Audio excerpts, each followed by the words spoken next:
back, everybody, to Half Passed Out Podcast. My name's Will. I have Christian and Hunter. Might start becoming a regular attendee on the show again. I know. Special guest Hunter is sticking around. Here I am. I'm happy to be here. He's crushing it. So, we're happy to welcome him back, and we are getting into a repeat of last year's saga worth of show, the Madness bracket. We're close to Madness. Yeah. I admit, this is a hard time for me as a sports fan. I really like playoff sports in particular, of any kind. Why is that? What do you? Is that what this is considered as a playoff sport, like March Madness? Yeah.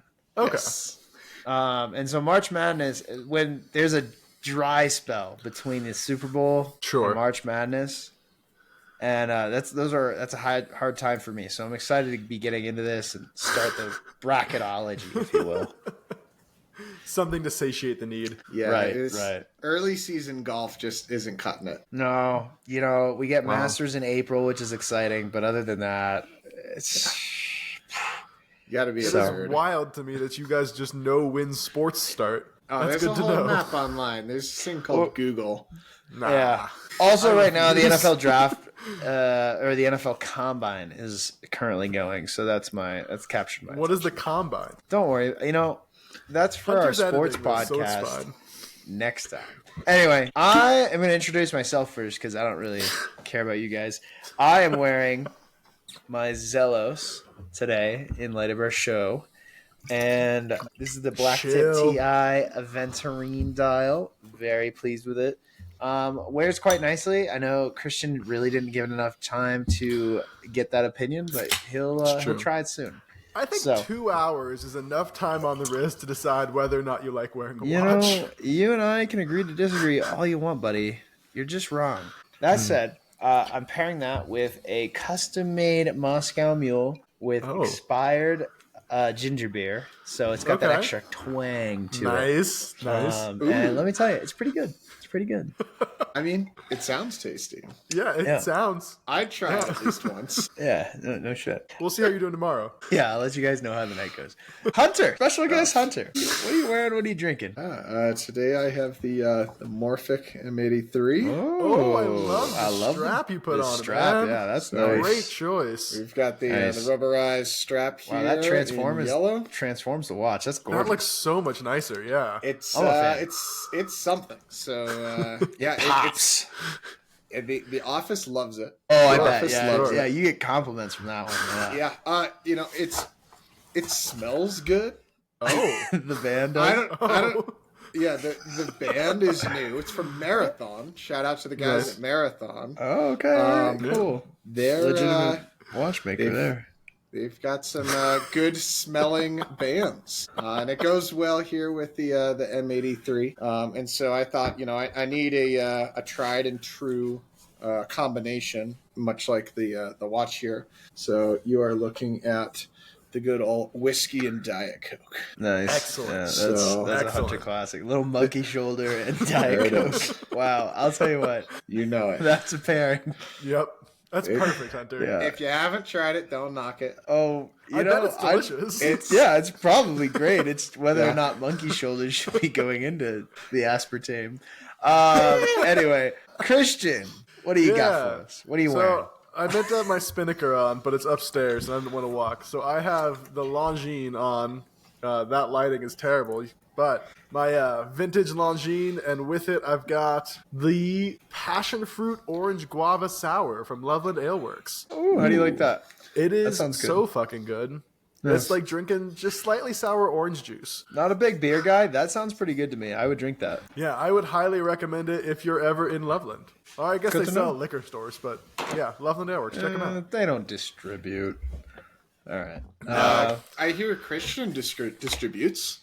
He could send some our way. True, I could. For the small price of dim sum, I could probably send some beer your way, Will. I don't know about that. Dim sum is a high stakes offer. Well, before we get into the debate of dim sum, because we've already had a long debate about it, join the Patreon if you want to be a part of it. We are doing, Watch Madness again. We're starting with our first bracket. This one, unlike last year, we actually reviewed the lists. We didn't just let Hunter go wild with an AI prompt. Yeah. We We actually looked at them. We overcame. Yeah. We're ready. And this is all independent watch companies. So none of the big brands. We're going to try and bring a bunch of small watch brands into the light. And this one specifically is under $600. This is our budget category. We're going to go through round one. You guys ready to get started? Yeah, I'm moving my source to my main screen so I don't keep looking off camera so much. Perfect. I will do my best to look at the camera. Yeah, I'm trying. First up, the Baltic HMS O2 versus, and I do need to put this in here, Will demanded a Zealous. I didn't demand it. I greatly He said he was not requested. going to do the show if we did not That have just Zealous. didn't happen. You guys know I show up. I show up. You have To be the fair to most Christian, credit on the IMDb. Christian's only missed for like anniversaries and I think birth giving. The occasional So, plague. Yeah. Yeah. Other than that, you're pretty good attendee. Thanks, man.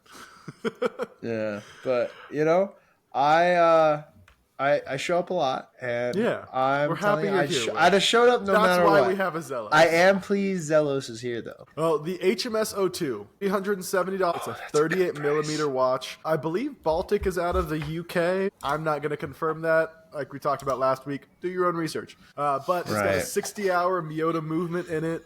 I love this brand. This is something that Hunter and I both got to try on out in Chicago last year. Baltic makes an incredible quality watch. And then now we are going to talk briefly about the Zelos. It's a Zelos. Singapore. No, right, I like all this. right, the bronze shame one. and I hate know is Will does not crazy. like it. It's another 38 millimeter. This is a $500 watch. Bronze Right. case with a rubber strap, 200-meter water resistance, and a Miyota move. 378 for the Baltic, huh? Yeah, Because it's a lot of 360. It's 360 euros. Just yeah, but we're talking real money. I would like to mention that I was required to pick watches that were in stock, so that's also part of why you're seeing Yes, this one. is practical buying advice. Reasonable. Yeah, first impressions. I'll let Hunter go first. I'm doing some compare and contrast here. Yeah, I will. I will say I've only ever worn the Baltic, so that obviously I'm going to have a better idea of fit and feel.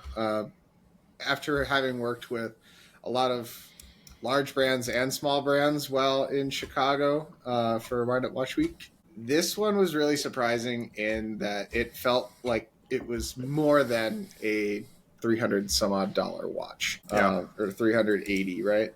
And especially compared to some of the other independent watch brands, there's a lot of in these with a lot of these brands, you'll find that they're trying out new things, right? Yeah. And that's kind of a lot of the allure to some of these independent watch brands is you're going to see some new things. And part of the risk there is you're going to find that a lot of those decisions aren't exactly, for lack of better words, polished or buffed out, right? Whereas with Baltic, it felt like they had a really clean product. As much as this HMS 002 photographs really well, when we actually got the opportunity to put them on the wrist, it felt like a premium watch. I'm not saying it was felt like $1,000 watch, but I would probably put it in like that $800 in terms of value. And so that was kind of like the shock value for me when experiencing it. When I compare that to the Zelos, right, and we're working in this bracket of, I think it was 600 or less. Yep. I'm going to kind of group that all together just in considerations. When you're getting an MOP, that's really something that I think is going to be tough to beat. I might have to hear some opinions from the group here before I make a final decision. That being said, I think the MOP is going to be pretty hard to beat, and a lot of hype behind both of these independent watchmakers. Yeah, I'll throw my cards out just to put them out there. I'm not gonna lie, this is a really hard matchup for the Zelos. I think this is a very comparable watch at a really competitive price point. So I think the price difference almost balances out the difference in stylistic benefits. Totally. I like that the Baltic comes on just a leather strap as opposed to the rubber strap. That's just personal preference for me. I think the Baltic has a really clean look, though I am still going to lean towards just dial favoritism.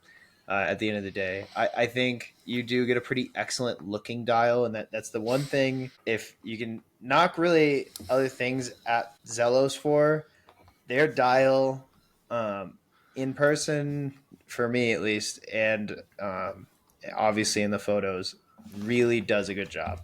People love their dials. That's why they're so popular, and that's where I'm going to err towards. I think the movement difference is strictly in the price difference, so I'm really not going to knock either one there.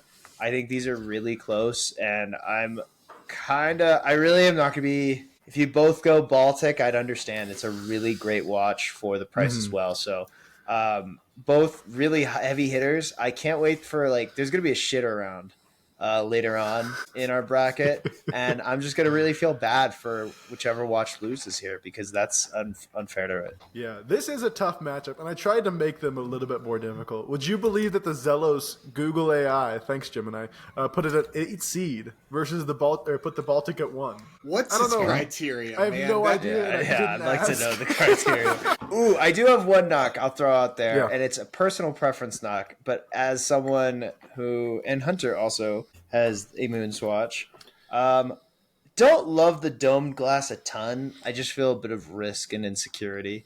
Fair. I get the appeal sometimes, but for me, I do like just kind of the flat glass for me. Yeah, I love the Baltic. Like I said, it wears great. It's actually lug to lug slightly larger than the Zelos, but it wears very small.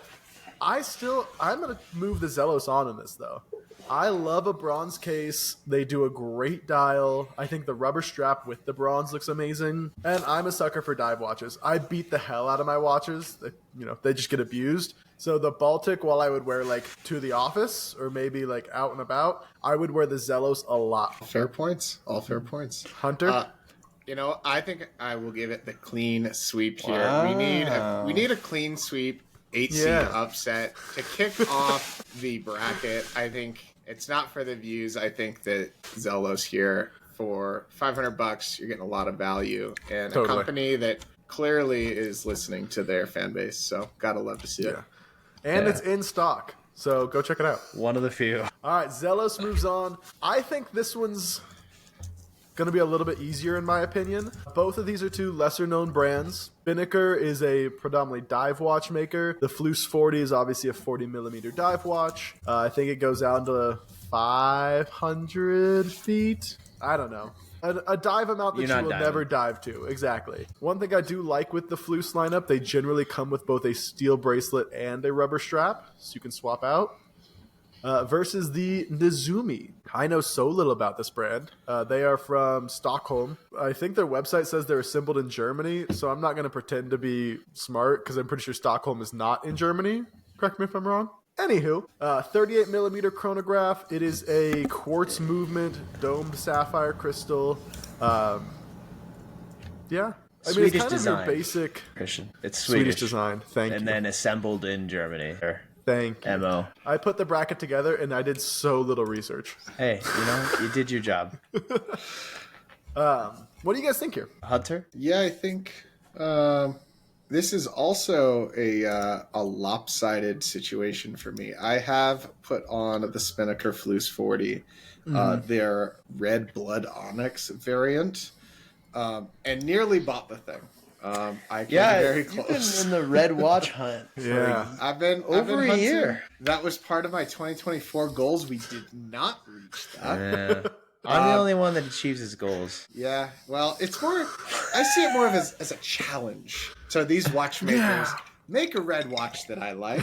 I really want to like one. And Wow. to the point where I'll purchase one. Either that or I I'll think we just have lower one my in criteria. coming Yeah, bracket. there's one coming soon. That's going to be. So we'll see. I'm excited to see it. I haven't seen it, so we're ready to rock and roll. That being said, I loved the watch, as you heard. I nearly purchased it. We think this is probably the second best variation in terms of the color combinations from Spinnaker here. Yeah, some of them are wild. Personally, I think that it's just the red one that's any good at all. Sorry, Spinnaker. We can work on the color piece. I just think that it reminds me of the University of Miami, and that's it. Sure. And so, if I'm not Hurricanes, see the then U. it's nothing else. And all the other variants reminded me of other things as well. So I'm going to give a chance to the new kid on the block, the Okay. Nizumi here. Just reading through everything here seems like it's something that we haven't really explored. And Spinnaker already failed me once. Might as well fail me twice. I will say Wow, we're also what a looking at a thought. similar price bracket from the last one. The Spinnaker is $490. The Nizumi is $362. Okay, so similar Right. match. Yeah. I will mention, Cool. and as you expect within the chronograph world, the Nizumi is a mecha quartz hybrid movement. So it's quartz, and that's why it's cheaper. But hey, if you're trying to get a nice chronograph on, quartz is kind of the way to go for a good price. Still a Seiko movement too. Is it a Seiko mecha quartz? Is that what it is? Yep. Okay, And yeah, I don't see that. remember who Spinnaker uses. Probably also a Seiko movement. Let's be honest. Yeah, Yeah, they used a MH34. Cool. You're also looking automatic versus mecha quartz here, though. right. I'll just come out and say I think there's some better color combinations you're going to get with the aforementioned brand Seiko. This reminds me, you can look at it. I actually do like it comes with the beads of rice. I don't know if that's it comes with the watch or you have to pay extra, but I'm going to give Spinnaker that. And then the rest is, I mean, you guys see the shape. It looks like a Seiko 5 Sport, right? Like, Yeah. and not even knocking aside from the color combination, which we've already said the other ones really are tough to justify. It's a little bit more pricey than a Seiko's 5 Sport stock. You can get some other things. This is going to be hard for me to justify over the Seiko. Totally. And for that reason, I'm out. Wow. So pass Did you the just Shark Nizumi Tank on. me? I did. Wow. Passing the There's no way Nizumi that's on. not I also very like hard. chronographs, just by the way. Yeah. Well, no, It's a I cool think it's all looking very watch. valid points about the Spinnaker. I like mine. I don't have the Flus. I have the Haas, which is their like beefier Right. dive watch. Love that thing to death. Yeah. But there's a reason I didn't go with the Flus. It's just not quite for me. I love the color combo on the Nizumi. They have another one that's I think a pretty white dial clever. with the same subdials. Yep. They're Yeah, I saw that. Both are awesome options, though. I highly recommend checking out Nizumi. Again, in stock watches. This one's definitely going on to the next round. Nice. All right, what do we have next? The red, Vega big D4 red. Meridian and the Phoibos Eagle Ray. You know what's Don't cool correct about my the pronunciation Phoibos? online. The Phoibos, was it on the last year's list? It might have been. I want to see more of this brand. I am a big fan of Phoibos from what we've seen. They were, I believe they were at Wind Up. Now I don't remember. Don't believe so. But honestly, I'm just a sucker for the octopus logo. It is the first Sunray dial that we've seen. Also $360. It's a 200-meter dive watch, which is plenty for everybody. Versus the D4 Meridian, which is a more military style watch. 38 millimeters. It's a solar powered quartz, made in America, if that matters to you. I believe all Vera watches are. It doesn't necessarily matter to me, but what do you guys think? Oh, also 200-meter resistance. Yeah, the Phoibos was one that I certainly looked into in my hunt for the red dials, so glad I'm seeing it here again. The reason why I didn't go for it, it's certainly kind of in that ballpark price range, is I was looking into like country of origin and where a lot of these parts are coming from. And a lot of their manufacturing is in China, and also just the origin of the company is in Hong Kong as well. They do have some distribution ready to go in the United States. But again, predominantly, you know, when you're thinking about how everything is actually built, it's kind of in those areas, which is interesting, yes. But when you're looking at this price point, I would want to get into something that is a bit more reputable in terms of the origin. So that's Totally why fair. I didn't go for it here and now. I don't know too much about the Veyer, but that's my experience of the Foibos. I don't love Yeah. supporting a Kraken-looking logo of sorts. Huh, weird. So I wonder why. Can't wait for this That episode seems to like come professional out. bias. Yeah, that's neither here nor there. I think it's really cool looking. That's for sure. Fair. Let me think a little bit more on the Veyer, and I'll come back to you guys. All right. Christian, I know for a fact that we've talked about the Foibos brand. I think we did kind of a I'm sure we dissection have, on yeah. a lot of their pieces, and we came down to liking this piece the most. Yes. I Couple like the easy knocks. rotating inner bezel. Go ahead. Yeah, that is nice. I'm going to give it an easy knock. I couldn't care less about their dive features that they have spent money on. That's because you're a coward who doesn't swim with his watches, Will. All right, man. Like, listen, you can swim with your watches all you want. You're not ever using. Is that a gasket release valve? Is that what that is? No, one is for the time, one is for the internal bezel. Okay. All right, then I'll walk it back. I like the red a lot.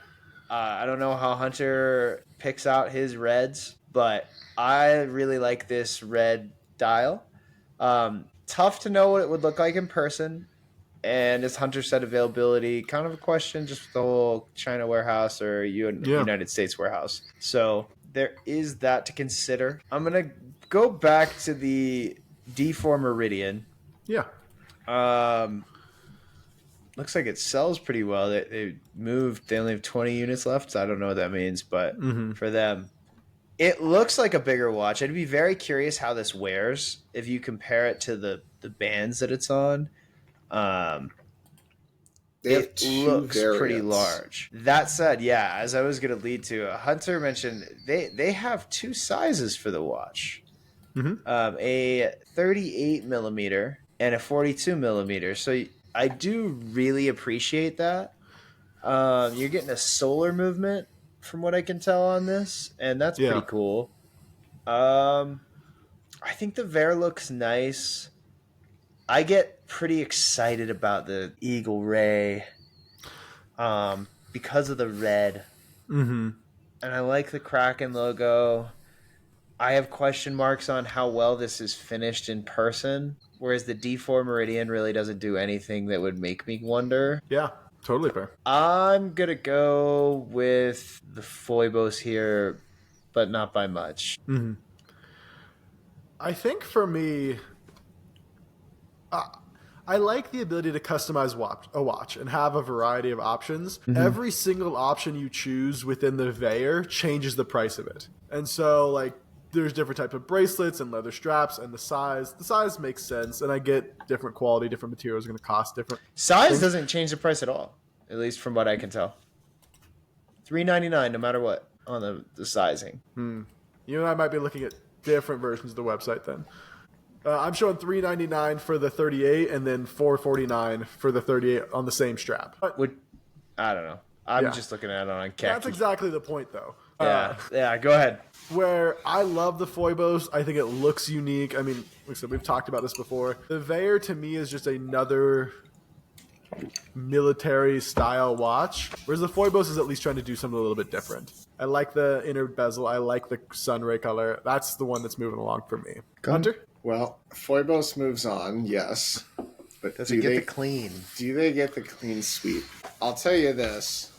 As much I didn't almost buy the Foibos, but it was in consideration. I'll tell you this. There's no consideration here for the Veyer. Another dive watch here. Just a simple watch. I think if you're going to be an independent watch brand, you should be doing something a little different. And I don't think this is doing just quite enough to edge out the Foibos Eagle Ray. Let's move them on. Perfect. 3 clean sweeps in a row. Coming up to, I think, one of my favorite matchups. Let's see what you guys think. Yeah, this I wasn't looking forward to. I'm going to keep it honest. I think in one of our really early episodes, we recommended both of these watch brands as a really low-cost piece to get as a gift. Yep. The Dan Henry 1964 Gran Turismo. The one we show here is $250 in 36 millimeters, or $300 for a 38 millimeter. It is obviously the size, but another Mecha Quartz chronograph, super clean look. I specifically like the white dial with the black subdials, crystal sapphire, yeah, you know what I mean, sapphire crystal, versus the M19. This is the only reason that this bracket is $600 and not $500. Yeah. Because I wanted to include Carpenter in this. Right. American company. We've talked endlessly about this brand. It's a Miyota Movement 40 millimeter case, double dome sapphire, but just such a clean look. Both of these, I think, are excellent watches. What do y'all think? Yeah, I'll toss my opinion out there first because I think I made my decision rather quick. I love the M19. It's a great looking watch. Before I say this, I'd like to mention that other great versions of the watch, the M23. M19's out of stock. What? So I am going to default bypass. Wow. My vote to Dan Henry. I'd like to note, just for the cast, I really like both these watches. I was with Christian late after a call and millimeters from buying a watch from Carpenter. So I really appreciate what Carpenter's done, and it shows. A lot of their products sold out all the time, just like Zelos. Dan Henry, I believe those are all going to be quartz pieces, and so they can produce them a bit quicker. Yeah. As far as the aesthetic, and I'm going to quote Christian on this, while not a fan of a lot of chronographs, most of the chronographs Dan Henry does, with the exception of the 1945, are really nice looking pieces. And I think that's just a way of their aesthetic. I do wonder a little bit about their finish, just at the cost point, because, I mean, you're talking about it. Like I said, $250 for what looks like a really nice chronograph. Yeah. That's a nice price point to get in. So I question, but I'm going to take the risk. At that price point, I'm going to take the risk on a Dan Henry. I've always been curious. Okay. So that's where I'm going to go. It's a shame that Carpenter's out of stock. I really don't know if it loses to me if I it's will in say stock. that the one shown here is out of stock, yes. There are other... Oh, no, yeah. It's Not the of the M23. M19's out of stock entirely. All bands. Wow, I'm so sorry. I put the wrong watch up. That's my fault, y'all. The M19, I think, or the M23 lands you a safer spot home, but that's about it. All right, Hunter? Yeah, well, rules are rules. This is not the first time a watch brand has broken the rules. It is Carpenter's fault. Let's be very clear. We blamed ChatGPT the first round. We're going to blame Carpenter the second round. Just not us. It's certainly not Not any our of us. fault. Not at all. Even the M23, I think, as nicely finished as they are, I think Will's had the opportunity to see them in person. I don't know if the dial's doing enough for me. I do agree that, when you're working with multiple subdials in a chronograph, like Dan Henry, at $300 or less at times, you are going to have some questions about the finish, so you'll want to get that on the wrist before you make a purchasing decision. Certainly. I love that there is a 36 and a 38 option, so you kind of get to play with the his and hers opportunities. And when you take that into consideration and you're looking at, what is that, $550 for two watches? Yeah. That's kind of nuts. So that's going to be my vote for Dan Henry, the Gran Turismo. Well, Dan Henry has to move along. If not by default, then, the vote. And it is a great watch brand. I'm super disappointed that the M19's out of stock. Yeah, that would move along for me if it were. But Dan Henry, I mean, you've got options in this price point still between a bicompax or tricompax. If you want a date window instead of the third subdial, the size is great. The pricing, like where Veyer got just upsetting with how the different options were laid out in the pricing, this is all very clear. Yeah, Dan Henry, you're moving along. Another clean sweep for all four this round. Nice and easy. Dude, we're not arguable at all. Yeah, I'll try my best for the crowd next Yeah. time. I know that's my MO here, but I will mention, just going off start, if each bracket is going to continue to play like this, there's going to be a real bummer group of watches that didn't make it, and the Carpenter and the Baltic. I'm going to miss the Baltic too, but this is Yeah. going to be a competitive group. I mean, I reserve really no predictions right now. Yep, we're going to post the whole bracket on our Instagram. If you support us on Patreon, you'll have access to vote on it. We're talking about putting voting access up on Instagram as well. Right. But yeah, let us know what you guys think, which watches you would take. Any other final comments? I want to know from the audience, of the losers, which is your favorite? Go ahead that's and a put good it on question. Instagram. I have If- my pick, but I'm If going it's to the reveal it. Spinnaker, you can unfollow us. I don't know if we've ever invited someone to unfollow. Yeah, hey, don't listen to Will. Cheers. Cheers, everybody.